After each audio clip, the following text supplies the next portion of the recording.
Amém? Ficou top, né? Amém. Aleluia. Uberlândia é a terra fértil. E é uma terra acolhedora. Amém? Quer ver que ela é acolhedora? Não vai dar errado à noite também, não. De manhã não deu. Quantos que estão aqui, nesse auditório, e não nasceram na cidade de Uberlândia? Levanta a sua mãozinha assim. Dá uma olhada para o seu lado aí. Ó. Eu estou te falando que é uma cidade acolhedora.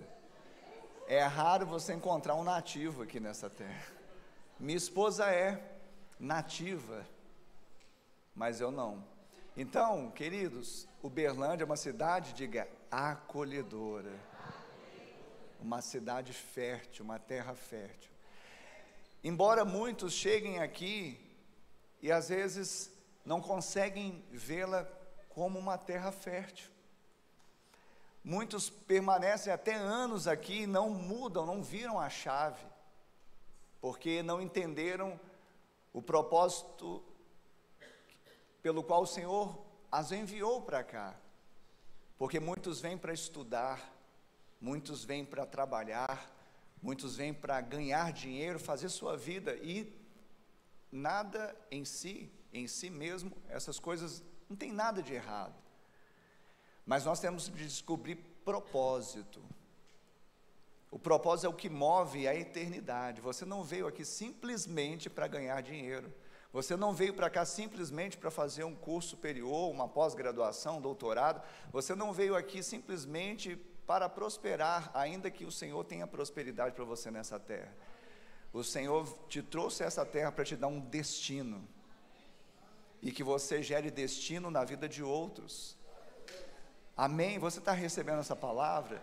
Existe um mistério de Deus, e nós precisamos entender que os mistérios de Deus são revelados para aqueles que têm fé, porque para andar no natural não precisa ter fé, para confiar no seu próprio braço não precisa ter fé, para confiar no seu diploma não precisa ter fé, para confiar de repente no seu plano não precisa ter fé, mas quando nós entramos no plano de Deus precisamos confiar. E a Bíblia diz em Jeremias 29, não é o texto principal, mas eu quero citá-lo. Jeremias 29, 7 diz assim: procurem a paz da cidade para onde os deportei, e orem por ela ao Senhor, porque na sua paz vocês terão paz. Então nós precisamos procurar a paz para onde o Senhor nos designou. E se Ele nos designou para essa terra chamada Uberlândia, nós devemos procurar paz em Uberlândia. Nós devemos orar pela nossa cidade, orarmos ao Senhor por ela, porque assim também nós teremos paz. Uma paz que excede todo entendimento, uma paz que o mundo não pode dar. Então eu e você somos chamados nesse tempo a realmente buscarmos o Senhor, para que consigamos entender os planos dEle na nossa vida, no tempo da nossa peregrinação, porque também Uberlândia não é a nossa terra final, é só uma terra de peregrinação, porque a nossa pátria está nos céus. E hoje de manhã, inclusive, o pastor Douglas, ele falou da Nova Jerusalém, que é para onde nós iremos. Amém? Então abra comigo a sua Bíblia em Números capítulo 13, eu quero trazer uma mensagem que seja ao mesmo tempo objetiva, mas também profunda, e que seja como a espada de dois gumes, que ela seja penetrante, que ela seja apta a discernir os pensamentos, também os sentimentos, e que você possa ter revelação no seu espírito quanto à vontade de Deus. Números capítulo 13, nós faremos uma leitura um pouco extensa, mas eu queria que você ficasse bem atento e ouvisse o que a Bíblia diz. E ela diz assim: o Senhor disse a Moisés: envie alguns homens que espiem a terra de Canaã, que eu vou dar aos filhos de Israel. enviem um homem de cada tribo de seus pais, sendo cada qual chefe entre eles. Moisés os enviou do deserto de Parã, segundo o mandado do Senhor. Todos aqueles homens eram chefes dos filhos de Israel. E aí do verso 4 até o verso de número 15, ele vem citando o nome desses líderes, desses cabeças, dos chefes dos filhos de Israel, ou seja, chefes das tribos de Israel. Eu não vou citar para a gente poder ganhar tempo. Aí o verso 16 diz assim: são estes os nomes dos homens que Moisés enviou a espiar aquela terra. E a Oséias, filho de Num, Moisés deu o nome de Josué. Moisés os enviou a espiar a terra de Canaã e disse-lhes: subam pelo Neguebe e entrem na região montanhosa.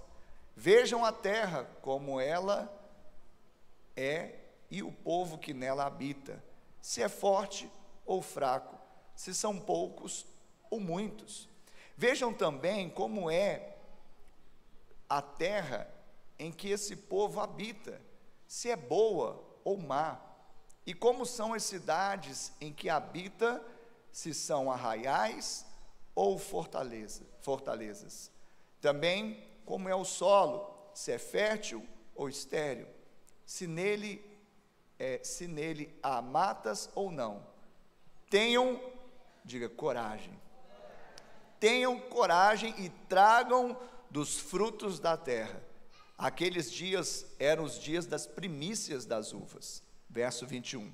Assim, foram e espiaram a terra desde o deserto de Zim até Reobe, a entrada de Amate, e subiram pelo Neguebe e foram até Hebrom.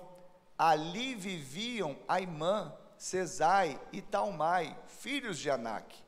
Hebrom foi edificada 7 anos antes de Zoã, no Egito. Depois foram até o vale de Escol, e ali cortaram um ramo de videira com um cacho de uvas. Eles cortaram um ramo de videira com um cacho de uvas, o qual foi trazido por 2 homens numa vara. Trouxeram também romãs e figos. Esse lugar foi chamado de Vale de Escol, por causa do cacho de uvas que os filhos de Israel cortaram ali. Verso 25. Depois de 40 dias, voltaram de espiar a terra. Vieram a Moisés, a Arão e a toda a congregação dos filhos de Israel em Cádiz, no deserto de Parã. Fizeram um relato do que haviam ou do que tinham visto a eles e a toda a congregação, e mostraram-lhes os frutos da terra.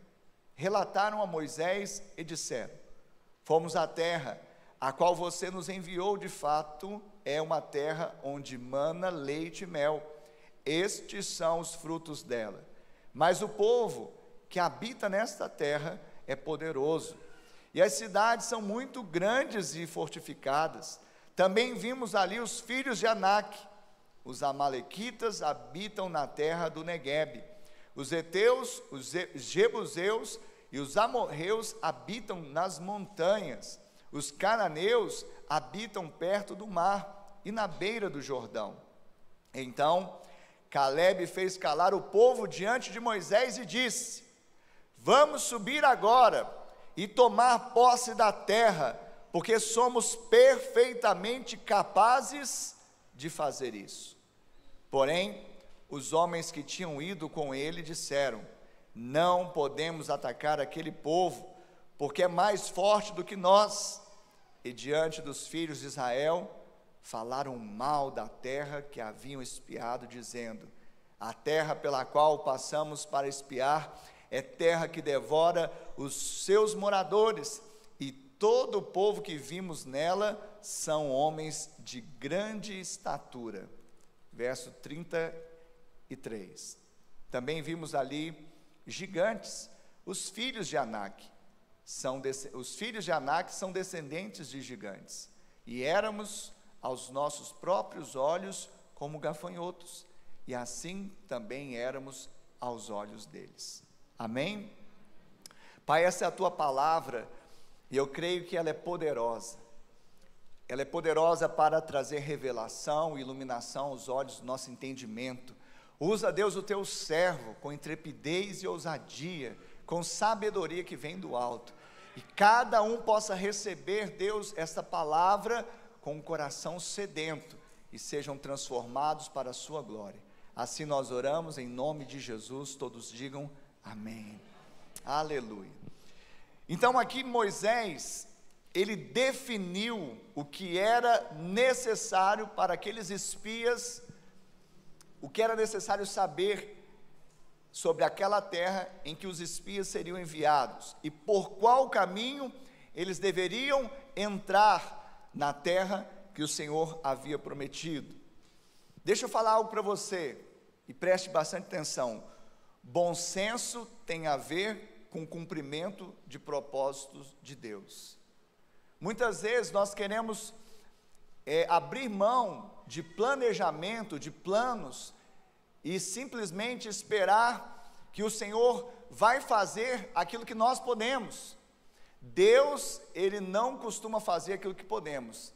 Deus é especialista em fazer aquilo que nós não podemos fazer. Deus é especialista em fazer milagres. Aquilo que se torna impossível para mim, para você, é aquilo que Deus tem preferência para fazer.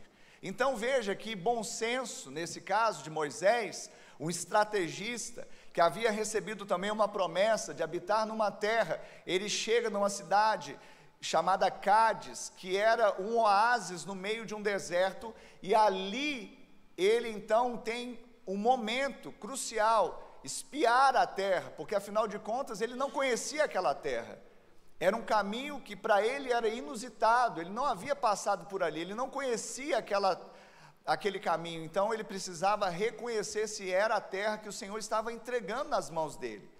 Então ele teve bom senso. Alguns vão falar que faltou um pouco de fé, mas eu prefiro acreditar que houve bom senso, zelo da parte de Moisés para enviar os espias. O problema nunca foi o envio dos espias, o problema sempre foi a incredulidade dos espias. Então Moisés envia os espias, como nós vimos aqui. Ele enviou esses homens para espiar a terra. Eram homens que eram chefes das suas famílias, das suas tribos, ou seja, homens de reputação, homens que lideravam a sua tribo, homens que estavam capacitados para poder entrar e trazer um relatório segundo aquilo que Moisés havia determinado, mas muito mais do que isso, homens que tivessem coragem de enfrentar as situações que pudessem ser adversas e poder avançar no propósito de Deus. Deus está à procura de homens e mulheres corajosos. Nós temos pessoas assim aqui nessa noite, que não obstante, vêm de situações difíceis, mas têm visto muito mais os propósitos de Deus para eles. E aí, queridos, quando nós contemplamos esse momento, nós contemplamos o momento em que Moisés então os envia. Como eu falei, eles estavam ali em Cádiz, e Cádiz está na parte sul de Canaã, e ali eles tiveram uma decisão: sair, e como eles saíram, espiar a terra, e depois, quando voltassem, escolher entrar na terra ou retroceder para o deserto. Sempre nós teremos uma decisão. Fala para o seu irmão assim: sempre você terá uma decisão. Eles tinham uma decisão. A Bíblia diz então que eles foram enviados. No verso 17, Moisés os enviou a espiar a terra de Canaã. Eles subiram pelo Neguebe. Moisés determinou: subam pelo Neguebe, entrem na região montanhosa.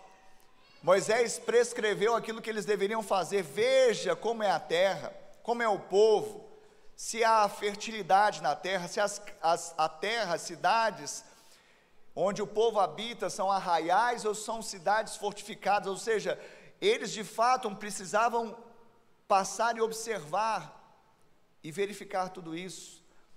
E eles vão desde o sul até a parte mais norte de Canaã, e nesse percurso, aos historiadores, aqueles que estudam geografia bíblica, aproximadamente eles dizem que foram 800 quilômetros nesse circuito que eles fizeram, e ao cabo de, diga, 40 dias, eles voltaram. Ao cabo de 40 dias, eles voltaram. E é interessante que aqui no verso 25, que fala do relatório dos espias, depois de 40 dias, eles voltaram de espiar a terra. E eles vieram a Moisés, a Arão e também toda a congregação dos filhos de Israel, na cidade de onde eles haviam partido, que era Cádiz. E ali eles fizeram um relatório. E eles entregaram ali Moisés, e eles deram publicidade a toda a congregação, e eles mostraram não somente o relatório, mas eles trouxeram os frutos da terra. E é interessante porque quando eles foram, a Bíblia relata que aqueles dias eram os dias das primícias, ou seja, eles chegaram numa terra, embora fosse uma terra, Canaã é pequena, Canaã não é grande, como Israel, é um país pequeno, mas as colinas, naquele tempo, e não é diferente hoje, produzia muita cultura. Por exemplo, naquelas colinas você poderia encontrar figueiras, amendoeiras, tamareiras, daí a tâmara que vem de uma terra que mana leite e mel, porque não era mel de abelha, era tâmara. Então veja que aquela faixa onde eles passaram, que geograficamente não é tão grande, mas havia uma riqueza, e na primícia eles trouxeram o quê? O fruto da terra. A Bíblia diz que eles foram em um vale, cortaram um ramo da videira e trouxeram um cacho de uvas, e esse cacho de uvas foi trazido por 2 homens. Imagina um cacho de uva que 2 homens precisam levar, imagina o fruto dessa terra. E eles de fato relataram a Moisés dizendo: fomos à terra a qual você nos enviou. De fato, diga assim, de fato é uma terra onde mana leite e mel. Estes são os frutos dela. Então, no relatório que eles trouxeram, eles confirmaram, eles atestaram, eles viram com seus olhos e tocaram com suas mãos na terra que o Senhor estava preparando para eles, uma terra fértil. E por isso hoje eu quero falar exatamente da onde Deus tem nos desterrado, para onde o Senhor tem nos levado, onde o Senhor nos plantou. Se o Senhor te plantou aqui, você pode ter certeza que aqui é uma terra fértil. Uberlândia não é terra fértil simplesmente porque carrega no seu nome esse adjetivo, mas é a terra para onde o Senhor te fez habitar, para onde o Senhor te colocou.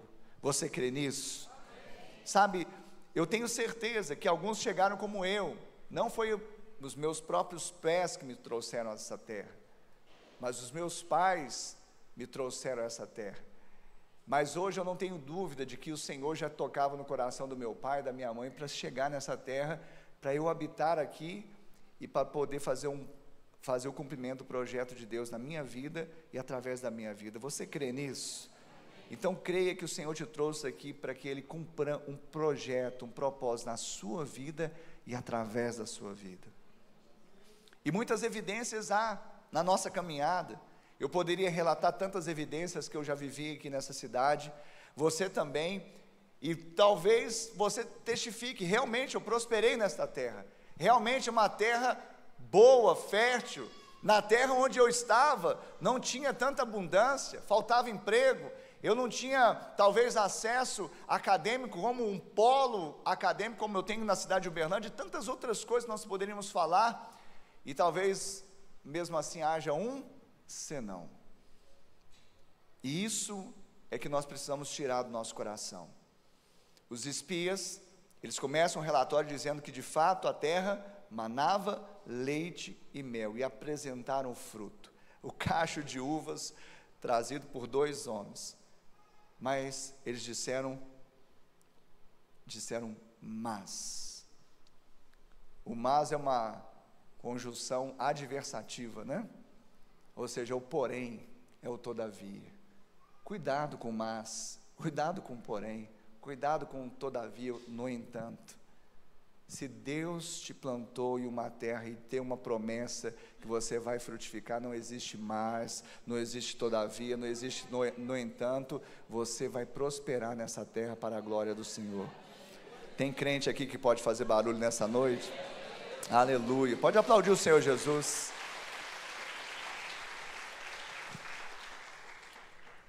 Então, eles disseram, diga assim, mas. Eles disseram mas. O relatório estava indo bem, mas o povo que habita nesta terra é poderoso. As cidades são muito grandes e fortificadas. Também vimos ali os filhos de Anak. E aí ele vai relatando os amalequitas que viviam numa determinada região, também os amorreus, os heteus, os jebuseus, que habitavam em outra região. E aí eles começaram então a vir lamentando, sabe, trazendo lamúrias. Agora aquele espírito de coragem, através do qual eles foram designados, tomou o coração deles com espírito de medo. Então eu quero trazer aqui 3 condutas que nós temos que apartar da nossa vida para que possamos experimentar o melhor desta terra que o Senhor nos plantou. E eu quero te falar que a terra não necessariamente a cidade, mas talvez a terra do seu casamento, a terra do seu trabalho, a terra da sua faculdade. Eu não sei onde o Senhor te plantou, não sei qual o contexto que Ele vai trazer uma identificação, mas preste atenção naquilo que o Espírito Santo está dizendo à igreja. O Senhor quer fazer você prosperar nesta terra.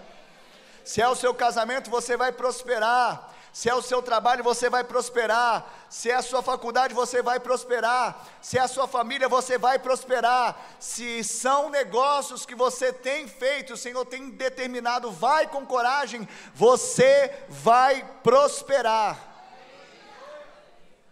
Mesmo que nossos olhos mostrem cidades fortificadas, mesmo que os nossos olhos mostrem filhos de Anak, que são os Anaquins, que eram homens de grande estatura, nós precisamos então apartar do nosso coração 3 condutas principais, para que possamos tomar posse daquilo que o Senhor tem para nós.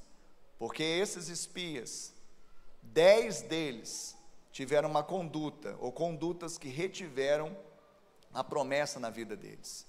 Primeiro, eles se esqueceram da promessa.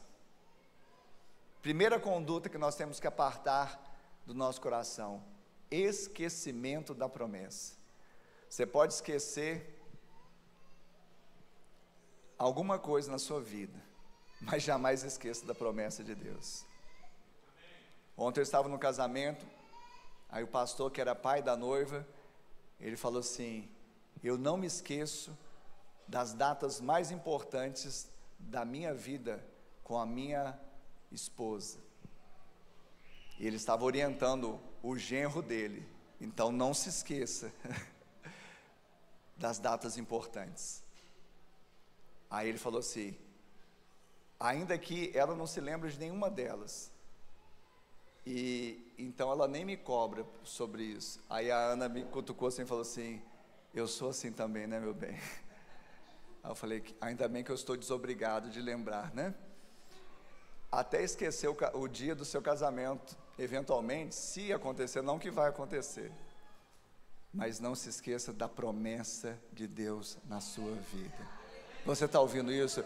E pode esquecer do telefone que alguém te passou para fazer uma venda, pode esquecer de alguma coisa, mas não se esqueça da promessa que Deus fez para você. Você vai esquecer? Porque o homem tem facilidade de esquecer daquilo que deveria se lembrar. Então a primeira conduta desses homens, os 10, não os 12, porque tinham 2 lá que eram corajosos, Caleb e Josué, mas os 10 esqueceram. Preste atenção, Deus havia dito aos israelitas que Canaã era rica, era fértil, ou seja, não havia dúvida, se Deus disse, você pode duvidar de quem quer que seja, mas você não pode duvidar de Deus e da sua palavra. Se Deus disse, vai acontecer. Pastor, mas não aconteceu. Então espera, porque vai acontecer. Porque podem passar céus e terra, mas a palavra de Deus não passará. Ele é fiel para cumprir cada uma das suas promessas. Deus não é homem para mentir, nem filho do homem para se arrepender. Tudo o que Ele disse, proferiu a seu respeito, a meu respeito, a respeito da nossa vida, da nossa família, da nossa cidade, Ele vai cumprir. Alguém toma posse disso nessa noite? Toma posse disso. Não se esqueça da promessa. Deus falou, olha, Canaã é rica, é fértil, e eles viram nas colinas, viram as figueiras, viram as amendoeiras, as tamareiras, mas não somente isso. Deus não apenas disse que a terra era fértil, mas a promessa de Deus é que a terra seria deles. A terra não era só fértil, a terra era deles. Deus já tinha prometido para quem? Diga Abraão. Deus tinha prometido para quem? Isaac. Diga Isaac. Deus tinha prometido para quem? Para Jacó. Diga Abraão, Isaac e Jacó. E no início do capítulo 13, o que Moisés profere? O Senhor profere a Moisés: envia alguns homens que espiem a terra de Canaã, que eu vou dar aos filhos de Israel. De quem que era aquela terra? Diga, dos filhos de Israel. Quem você é? Você é filho de Israel. Você é Israel de Deus hoje. O Senhor está preparando uma terra para você. Você não pode se esquecer disso. Não esqueça. Então, primeira conduta, não se esquecer da promessa. Segunda, não deixar que o medo domine o seu coração. Não deixe que o medo domine o seu coração. Pastor, mas só de falar isso eu já fiquei com medo. Então deixa eu te explicar algo. Medo é natural que nós tenhamos. O problema não é ter medo. O problema é quando o medo nos tem. O problema não é ter medo. O problema é quando o medo nos tem. Ele nos aprisiona, ele nos deixa paralisado. Então, um teólogo suíço, ele disse que o medo, ou a coragem, melhor dizendo, a coragem é o medo posto em oração. Ficou com medo? Então ora, que melhora. Melhora o seu coração, o seu ânimo.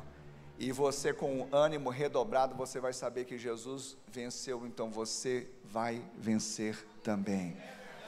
Não deixe que o medo domine o seu coração. Nós não podemos ser dominados pelo medo. E a Bíblia vai dizer que aqueles homens começaram a ter medo. Medo de quê? Medo dos filhos de Anak. Ah, pastor, por que teve medo de homem? Porque eram homens de 2 metros a 3 metros de altura. Os teólogos, os historiadores vão falar que eles eram os descendentes de Golias. Eram aqueles que, de fato, eram os que descenderam, né, aqueles homens de grande estatura. Então veja que aqueles homens, os filhos de Anak, eles eram homens de grande estatura.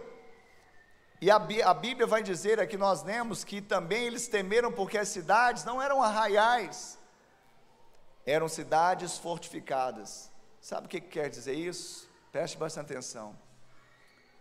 Cidade fortificada que tinha o quê? Muros em torno dela. Mas o muro, você pensa que é um muro que o mestre de obra bateu um reboco ali, pôs eu não sou bom muito, eu queria que alguém me ajudasse, mas nem é deitado o tijolo, é em pé mesmo, um reboquinho, você pensa que é um muro assim. Não, querido, o muro dessas cidades fortificadas eram muros de 6 metros de largura por 7,5 metros de altura. Por isso eles tiveram medo. Nós também passamos por situações assim, sim ou não?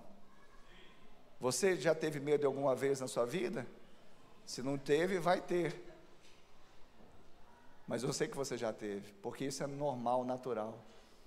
Só que nós temos que vencer o medo através daquele que nos dá coragem, que é Deus, aquele que fez a promessa. Saber que podem haver gigantes, podem haver cidades fortificadas, o meu Deus é comigo. Vai cair 1.000 ao meu lado, 10.000 à minha direita, mas eu não serei atingido. Sabe, pastor, mas eles são numerosos. Você e Deus é maioria absoluta.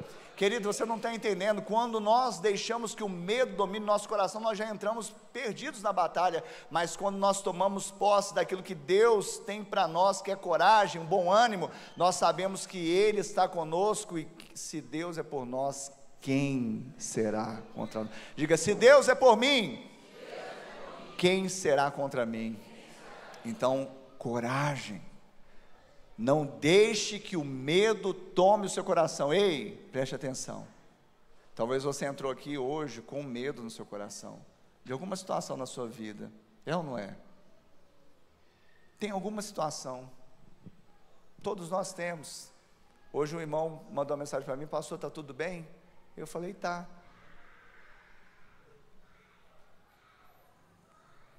Igual aquela mulher, Shalom. Porque se for destrinchar, tem alguma coisa que não está bem. Tem alguma coisa que talvez toma a nossa alma e quer tirar nós do prumo. Mas eu sabia que naquele momento o que bastava era falar, Shalom, está tudo bem. Mas, na verdade, querido, o empoderamento não está numa palavra simplesmente, que eu vou fazer como um mantra, repetir para ficar tudo bem, não. Está tudo bem porque o Senhor está comigo, porque lutas eu estou enfrentando, gigantes eu tenho que enfrentar, cidades fortificadas eu tenho que partir para cima, mas eu sei que o Senhor é comigo. E querido, talvez você ore, mas os recursos são poucos, como Gideão. Como que eu vou enfrentar 133.000 com 300? Se eu estiver com você, você vai lutar como se fosse um só homem. Nessa batalha, seja um exército, seja cidade fortificada, seja homens de 2 metros a 3 de altura, se o Senhor for com você, você vai lutar e vai vencer para a glória do Senhor. Não deixe que o medo domine o seu coração. E finalmente, a terceira conduta, no verso 32, vamos ler o 32 de novo, diz assim: e diante dos filhos de Israel, falaram mal da terra que haviam espiado.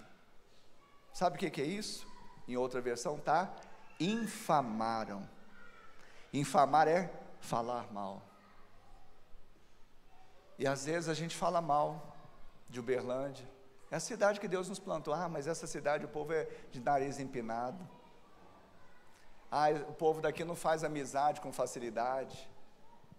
Ah, não sei o que. Não infame a terra. Deus te plantou aqui e está te fazendo prosperar nessa terra. E não apenas você está prosperando, mas você vai ser um agente de bênção na vida de muitos que estão aqui. E eu fico com dó dos uberlanenses, eu posso falar assim que eu não sou? Porque eles levam uma fama que não é deles. Porque olha só, você viu tanto de não uberlanense que está aqui, aí talvez é esse que não é uberlandês, que está assim, andando assim, e você está julgando como se fosse uberlandês. Para com isso. Você não tem o direito, eu não tenho o direito de infamar a terra. Porque aqueles homens, foi a gota d'água, esqueceram da promessa, deixaram que o medo tomasse o coração e infamaram a terra. Se você abençoa a terra, você possui a terra. Se você infama a terra, você perde a terra. Aquela geração, por causa da infâmia, não experimentaram de Deus. Foram tirados da sua posição. e uma geração toda morreu para que Deus levantasse uma outra geração para que habitasse na terra que Ele havia prometido. Será que Deus vai ter que levantar outra geração que não a nossa para desfrutar daquilo que Ele tem entregue nas nossas mãos? Diga assim: não, porque a minha boca vai abençoar, não vai maldizer, vai edificar, não vai infamar. Eles infamaram a terra dizendo: essa terra consome, em outra versão, devora os seus moradores. Meu casamento não tem mais jeito, meu marido, minha esposa, e começa a falar de coisas que você não deveria falar, infamando esta terra do seu matrimônio. A minha família, tem tantas famílias que são abençoadas, por que minha família é assim? Ei, não infame esta sua terra, o Senhor te plantou ali. Essa é uma terra abençoada, fértil, depende da sua boca liberar palavras de bênção sobre ela. Meu trabalho, pastor, não infame o seu trabalho. Eu já falei isso antes. Há pessoas que chegam aqui: pastor, eu estou desempregado há tanto tempo. Deus, pastor, ora para que Deus abra uma porta. Aí Deus abre uma porta, daqui a pouco ele está voltando e falando: pastor, está difícil, eu não aguento mais. E começa a infamar o lugar onde Deus colocou. Não infame a terra.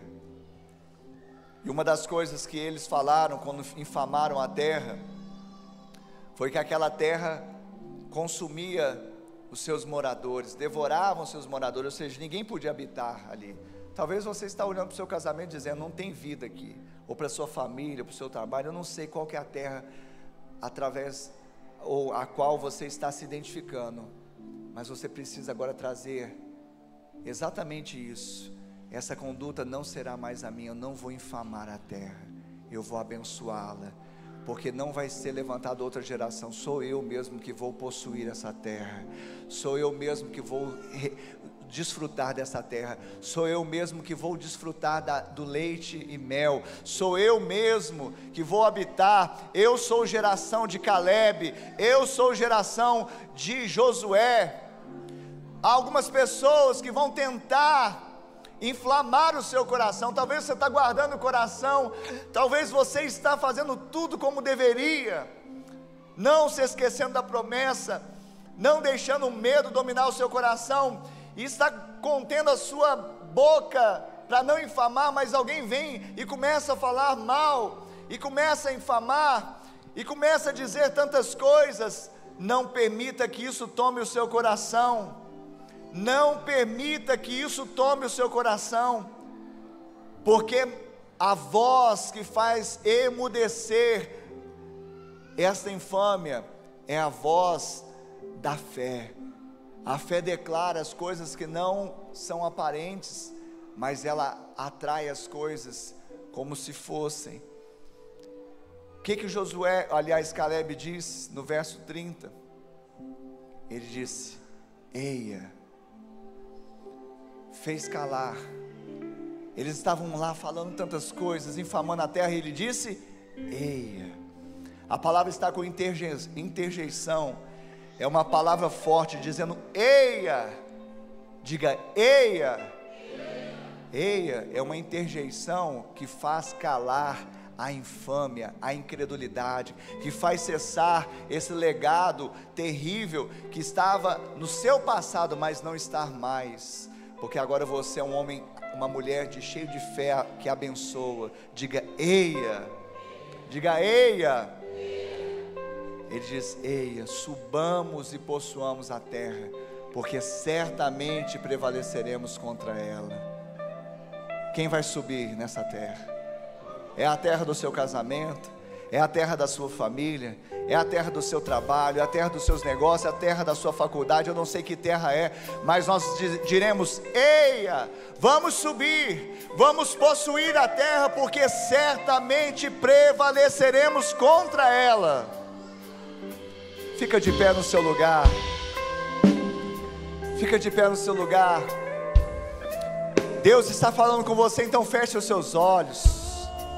Muitas vezes os nossos olhos nos conduz para enxergarmos algo que o Senhor não tem para nós.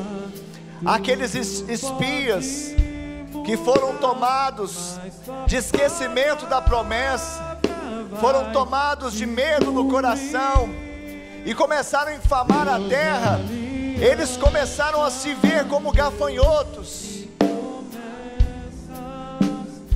Você não é um gafanhoto, você é um filho de Deus, uma filha de Deus. Um homem que tem uma promessa, uma mulher que tem uma promessa é imparável. Declare isso nesta noite, que as promessas do Senhor não vão morrer. Declare isso, igreja. Oh, Deus, aliança, Deus de promessas, Deus que não é homem pra mentir. Tudo pode passar, tudo pode mudar, mas sua palavra vai se cumprir. Posso enfrentar o que diga isso em alta voz, igreja. Quem luta por você, igreja, não podem e não vão. Declare em alta voz, faça um ato profético, levante as suas mãos, erga a sua voz. Oh! Nas mãos do grande eu sou, meus olhos vão ver o impossível acontecer.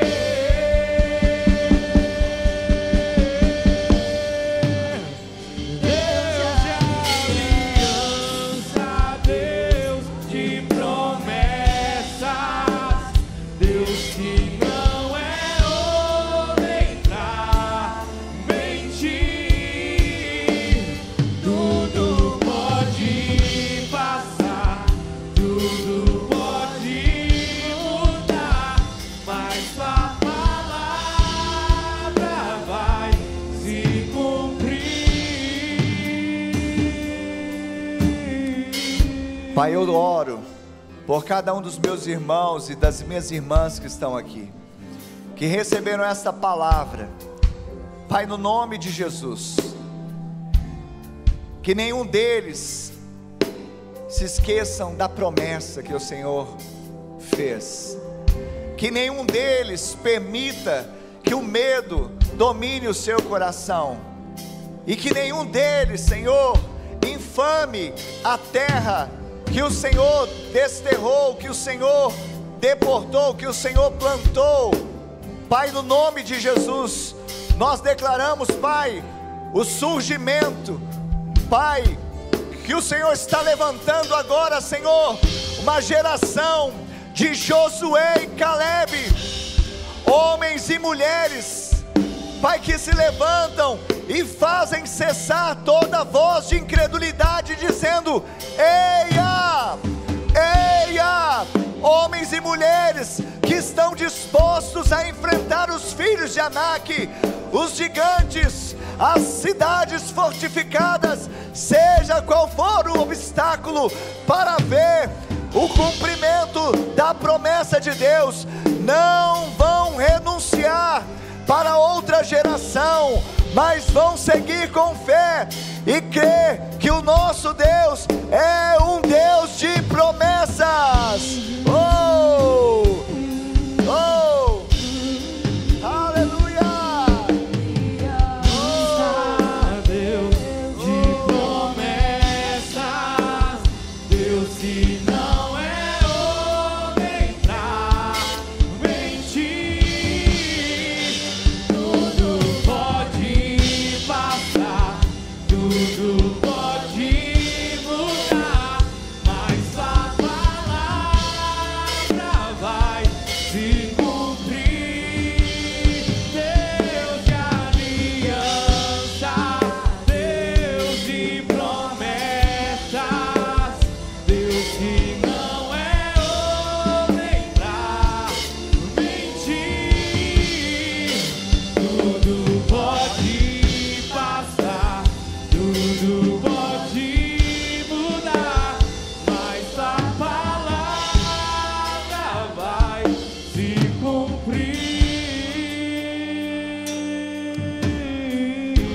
Amém.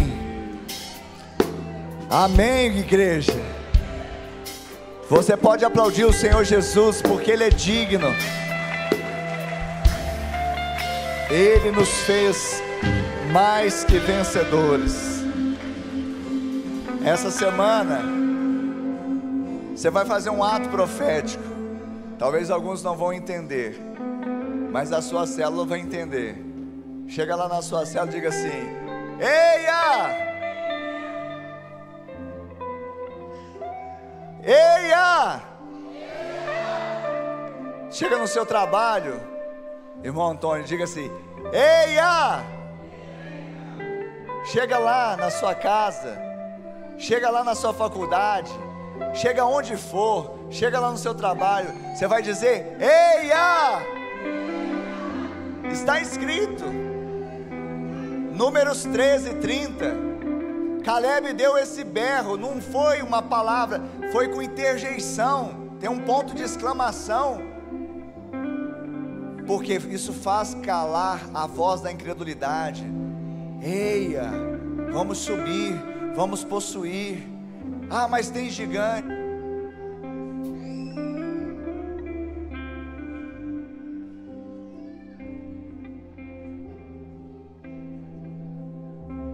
Eia, não vão fazer calar a voz.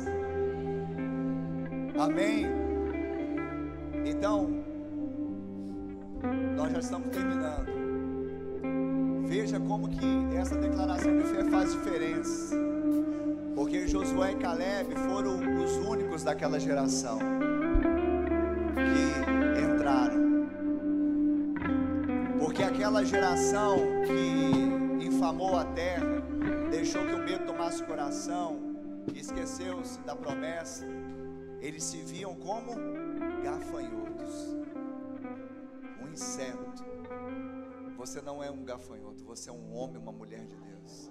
Não importa o que falaram de você, não importa o que disseram de você, não importa os adjetivos, não importa, você é um homem ou mulher de Deus. Então não se veja assim, não se veja diminuído. Eles falaram: nós, aos nossos olhos, nós éramos como gafanhotos.